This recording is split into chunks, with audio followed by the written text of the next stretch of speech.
Қызылордада шекара қызметінің әскери қызметшілері арасында республикалық деңгейдегі маңызды дода басталды.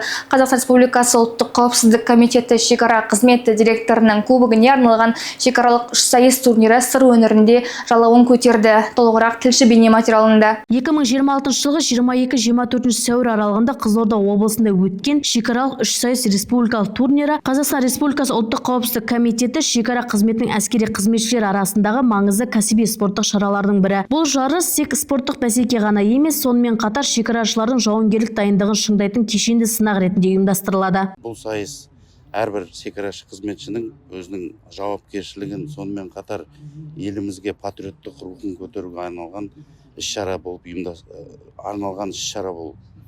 Сонымен қатар бұл турнир үш бағыттан тұрады. Біріншісі жаңағы ату, екіншісі граната лақтыру, және үшіншісі ол 3 километрге жүгіру жарысы болып саналады. Соның ішінде бұл жерде олар өздерінің мықтылықтарын қандай деңгейде дайындықтарын көрсетеді.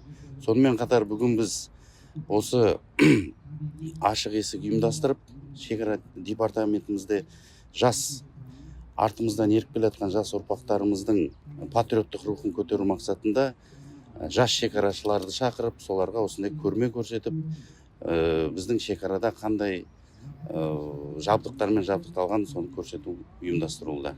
3 күнге созылатын жарысқа еліміздің әр аймағынан келген үздік шекарашылар қатысып, күш пен төзімділікті кәсіби шеберлікті сынға салуда. Сайыс бағдарламасы бірнеше кезеңнен тұрады. Қатысушылар әскери қолданбалы спорт түрлері бойынша бақ сынап, өздерінің физикалық дайындығы мен жауынгерлік машығын көрсетеді. Республикалық сайысқа атудан, тұрып атудан, жатып атудан және де әртүрлі сайыстардан республикалық сайыс өтейін деп жатыр.